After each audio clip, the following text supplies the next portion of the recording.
asalaamaaleykum mbokk yi déglu dal leen ak jàmm. Amadou Ba moom mooy jëriñ gu njëkk gu yees gi nga xam ne kon ñu ngi ko daal di tabb ci njeexteelu ay bés bi ñu génn. Autolikaay bii di Sud Quotidien mi ngi ñu xamal ne moom mi ngi daal di jiite gouvernement bu am ci lu tolloog fanweer ak juróom-ñetti ministre. Gouvernement boobu sax ñu daal di koy tuddee gouvernement de combat. Loolu moom moo tax ba suñu naataango Autolikaay bii di Sud Quotidien gis kon ne Amadou Ba dafa daal di jiite fanweer ak juróom-ñetti combattant ci wàllu gouvernement boobu nga xam ne kon daal dinañu ko fii teg. Suñu naataango yi daal dinañuy liñatu ne am na fukk ak ñetti ministre yoo xam ne ñu ngi woon ci gouvernement B dañ leen dàq ci gouvernement bii. Ñu daal di gis ne am na ñoo xam ne dañoo dellu si waat ñu ràññee ci ki nga xam ne moom mooy Ismaïla Madior Fall. Suñu naataango yi sax daal di gis ne ku ñuy faral di tuddee tailleur constitutionnel moom moo dellu si waat ñu daal di koy dénk lépp lu jublu ci wàllu yoon. Sud Quotidien yemul foofu ndaxte ma ngay waxaat tamit ci ñii nga xam ne tey jii dañ leen dàqoon ci gouvernement bële ñu ràññee ci ku ci mel ni Amadou Ba mii nga xam ne tey jii moom mooy joriñ gu njëkk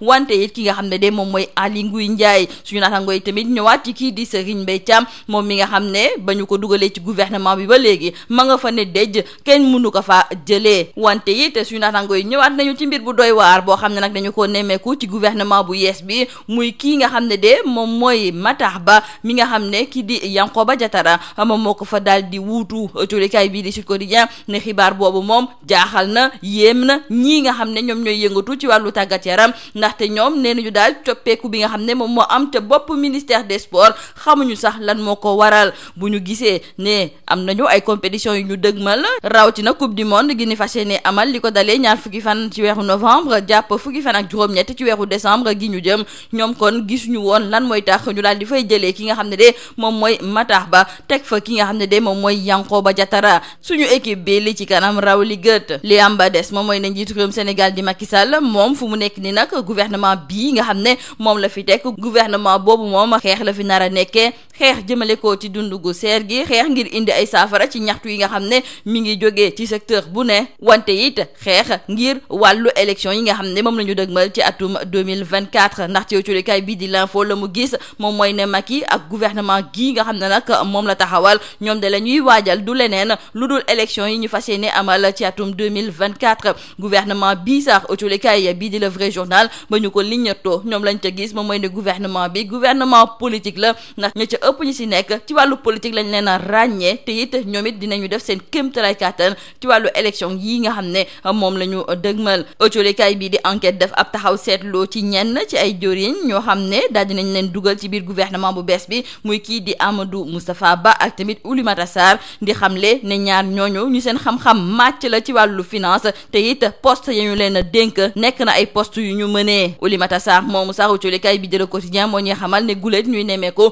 ab soxna ci bopp ministère de l'économie. Victorine Ndeye ak Doudou Ka autolikaay bi di Le Quotidien daal di gis ne ñaar ñooñu nga xam ne ñoom ñoo bàyyeekoo ci diwaanu Ziguinchor dafa mel ni kon ne Macky daf leen daal di jiital ngir gën leen a mën a dooleel. ci biir gouvernement boobu sax autolikaay bi di Sud Quotidien daal di nemmeeku ne am na yenn ci wàllu gouvernement boobu sax ñu daal di nemmeeku ne am na yenn ci ay ministères yoo xam ne dañu ko taqale ci yeneen ministère muy lu bees tax loo xam ne kon dañ ko ci gis lan moo ko waral loolu Meissa Diakhaté mi nekkoon ganub émission bii di objection fii ci biir rajo Sud FM ma nga ci indi ay tontu moom mi nga xam ne nag professeur agrégé de droit public la ci université Cheikh Anta Diop de Dakar ba muy seq waxtaan ak Baye Oumar Gueye daal di gis ne loolu bu ñu sukkandikoo ci wàllu constitution bi nekk na yenn ci ay pouvoir réglementaire yoo xam ne dañu koo dénk njiitu réewum Sénégal di Macky Sall ngir gën a indi ay leeral ci wàll gi ni mel ci fan yi ñu dëgmal njiitu réew mi dina daal di fësal yenn ci ay décret de répartition yoo xam ne moom mooy war a tax ñu xam ku ci nekk lan mooy sa liggéey ak tamit ku ci nekk fan la sa liggéey yem. ba léegi ci wàll gi ni mel professeur Meissa Diakhaté daal di gis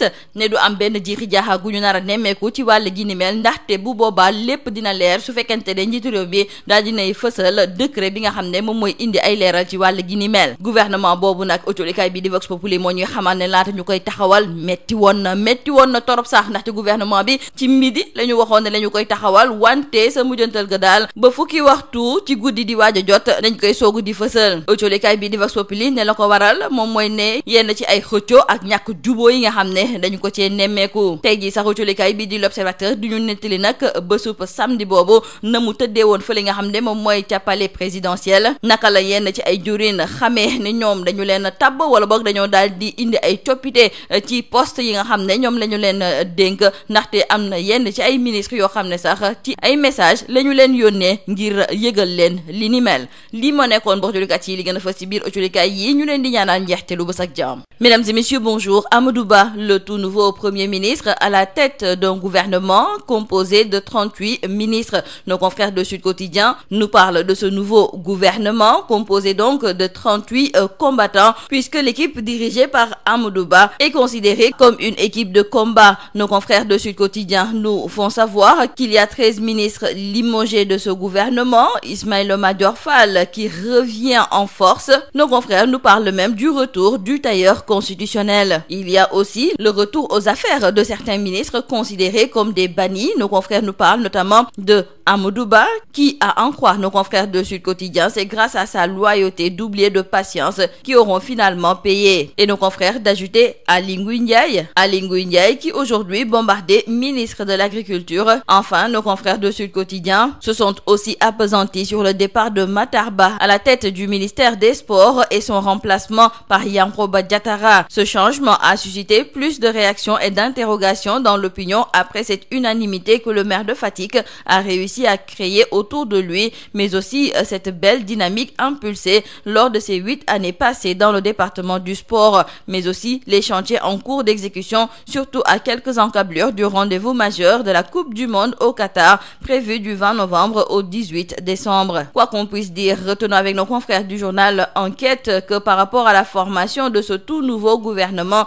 le chef de l'État Macky Sall opte pour le combat. Nos confrères reviennent sur les profils de Oulimata Sarr, la première femme à la tête du ministère de l'économie, du plan et de la coopération, mais aussi de Doudou Ka et du docteur Annette Seck, mais aussi de Yankhoba Diattara. Dans le journal Le Quotidien, nos confrères nous parlent également de la mise en place du gouvernement, un gouvernement de combat avec des profils taillés pour la confrontation. Pour ce qui est de Victorine Ndeye et Doudou Ka, nos confrères du journal Le Quotidien considèrent que c'est un couplet revanchard à Ziguinchor. Dans le quotidien L'As, nos confrères reviennent sur le tandem Moustapha Ba Oulimata Sarr de profil à l'emploi. Nos confrères se penchent aussi sur le cas Mame Mbaye Niang, Victorine Ndeye, Karim Fofana et Birahim Faye, mais aussi Malick Ndour. Avec cette équipe, Macky fixe le cap de 2024, nous disent nos confrères du journal L'Info. Car c'est un gouvernement de combat respectueux de l'état de droit, fondé sur l'écoute, l'humilité, la proximité. Et par rapport au choix porté sur Amadou Ba, nos confrères trouvent que c'est pour sa compétence, son engagement, son dévouement, son pragmatisme et son efficacité dans le traitement au quotidien des urgences économiques, sanitaires, sociales et environnementales précédentes. Nos confrères de l'I Quotidien, eux, parlent de grand retour de Amadou Ba et nos confrères de Direct News considèrent ce dernier comme l'ultime carte de Macky Sall. En tout cas, pour nos confrères du quotidien Le Vrai Journal, avec Amadou Ba à la tête du gouvernement, c'est un choix fort et nos confrères trouvent que ce gouvernement est finalement très politique. Un gouvernement qui a été nommé dans la douleur à cause des jeux d'ombre, d'ego et de chaises musicales qui ont donc amené à un difficile accouchement du gouvernement. D'ailleurs, dans le journal L'Observateur, nos confrères nous plongent dans les coulisses d'une longue journée de remaniement ministériel annoncée pour midi. La formation du gouvernement s'est finalement tenue à 22h, nous disent nos confrères. Et dans le quotidien Le Soleil, nos confrères reviennent sur les défis qui attendent l'équipe d'Amadou Ba. Il faut aussi noter avec nos confrères de Sud Quotidien que beaucoup de ministères sont rattachés auprès d'autres ministères d'après la composition du nouveau gouvernement. Ainsi, de ce point de vue, Meïssa Diakhaté, professeur agrégé en droit public, qui était l'invité de l'émission Objection de la radio Sud FM, il soutient qu'en matière d'organisation des dispositions de la Constitution, il y a ce qu'on appelle le pouvoir réglementaire du président de la République et selon lui, il n'y a pas possibilité en l'état actuel de notre démocratie de prendre une loi pour régenter ou en tout cas d'organiser les pouvoirs réglementaires. C'est de la souveraineté du chef de l'État. Meïssa Diakhaté ajoutera que c'est au chef de l'État à Macky Sall de choisir l'attelage qui lui convient par rapport à ses préoccupations parce qu'au-delà des dénominations des ministères, sous peu, le Premier ministre va préparer et soumettre au chef de l'État un décret portant répartition des services entre l'État, la primature et les ministères. C'est tout à vos journaux et très bonne lecture.